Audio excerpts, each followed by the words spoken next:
Advik Srivastava KIIT university का staff और अच्युत्य समंता, ये वो नाम है जिन्होंने एक नेपाली लड़की प्रकृति लामसाल की जिंदगी बर्बाद कर दी। एक 20 साल की स्टूडेंट जो अपने सपने लेके इंडिया आई, अपने हॉस्टल के फैन से लटकी मिली। और ये कोई आम सुसाइड नहीं था, ये एक सिस्टम का फेलियर था जहां हरासमेंट को छुपाया गया, आवाज को दबाया गया और जस्टिस को ठुकरा दिया गया। इस वीडियो में हम इस पूरे केस को समझेंगे, हर एक डिटेल, हर एक गलती, ताकि आप खुद समझ सकें कि प्रकृति के साथ क्या हुआ और क्यों। 16 फरवरी 2025 ये वो तारीख थी जब भुवनेश्वर के KIIT यूनिवर्सिटी में एक 3rd ईयर BTech स्टूडेंट प्रकृति लामसाल अपने हॉस्टल रूम में मृत मिली। Room number 312, campus 6। वहां उसका शरीर सीलिंग फैन से लटका था। प्रकृति नेपाल के काठमांडू से थी, कंप्यूटर साइंस पढ़ रही थी और उसके पास एक सपना था, एक बेहतर फ्यूचर का। पर उस दिन उसने अपनी जान ले ली। पुलिस ने कहा सुसाइड, लेकिन ये सुसाइड के पीछे कई चेहरों का हाथ था। शुरुआत करते हैं अद्विक श्रीवास्तव, उसके एक्स बॉयफ्रेंड और क्लासमेट से।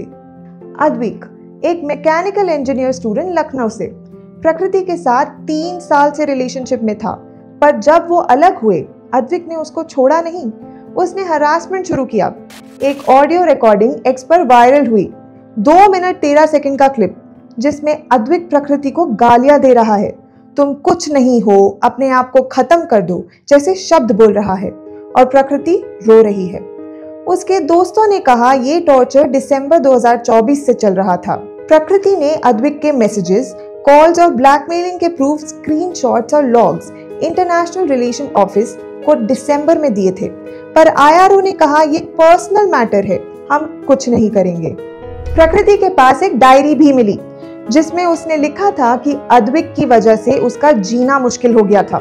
पुलिस अब उस डायरी की हैंडराइटिंग चेक कर रही है और अद्विक के फोन के भी फोरेंसिक जांच चल रही है। लेकिन ये सवाल उठता है, जब प्रकृति ने हेल्प मांगी तो KIIT ने उसको क्यों अनदेखा किया? 16 फरवरी 2025 संडे का दिन था। KIIT में एनुअल फेस्ट चल रहा था, पर जब प्रकृति की मौत की खबर फैली तो माहौल बदल गया।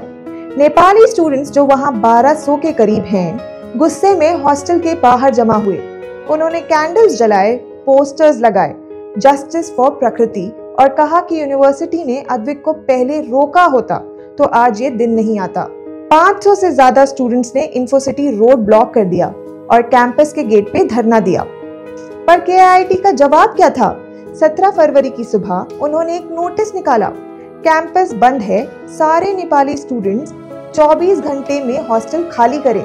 रात 2 बजे सिक्योरिटी गार्ड्स हॉस्टल में घुस गए।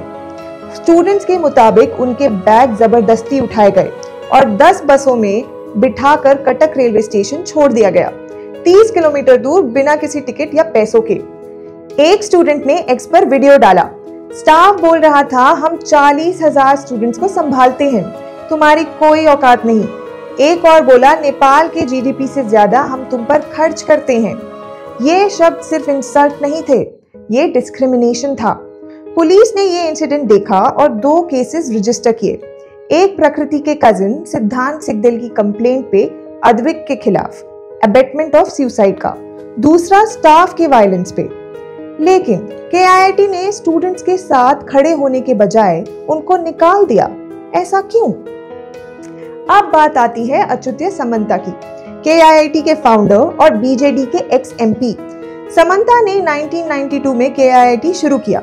2 रूम से आज ये एक बड़ा इंस्टीट्यूट है जहां 40,000 स्टूडेंट्स पढ़ते हैं और 2000 इंटरनेशनल स्टूडेंट्स हैं, पर उनका पास साफ नहीं है।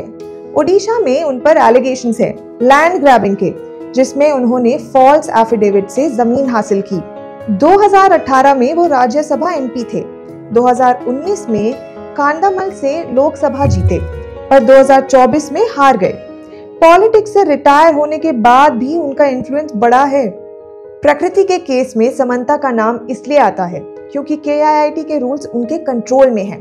अद्विक के खिलाफ एक्शन क्यों नहीं लिया गया? स्टूडेंट्स कहते हैं अद्विक के फादर लखनऊ के बड़े बिजनेसमैन हैं और उनका इन्फ्लुएंस KIIT तक है। जब प्रकृति ने IRO में कंप्लेन की तो उसको सिर्फ काउंसलिंग करके छोड़ दिया गया, कोई स्ट्रिक्ट एक्शन नहीं लिया गया। 17 फरवरी को नेपाली स्टूडेंट्स के निकलने की खबर नेपाल तक पहुंची। काठमांडू में इंडियन एम्बेसी के बाहर प्रोटेस्ट हुए। नेपाल के पीएम केपी शर्मा ओली ने एक्स पर कहा, हमारे स्टूडेंट्स के साथ ये अन्याय सहन नहीं होगा। नेपाल एम्बेसी ने 18 फरवरी को 2 ऑफिसर्स भुवनेश्वर भेजे, स्टूडेंट से मिले और केआईटी पे प्रेशर डाला। नेपाल के फॉरेन मिनिस्टर आर्थू राणा देओबा ने ओडिशा के एजुकेशन मिनिस्टर से बात की, तब जाकर केआईटी ने कदम उठाया। 17 फरवरी की रात अद्विक को बीजू पटनायक एयरपोर्ट से अरेस्ट किया गया। वो कोलकाता के लिए फ्लाइट ले रहा था। 18 फरवरी को 5 स्टाफ मेंबर्स भी पकड़े गए जो स्टूडेंट्स पे हाथ उठा रहे थे।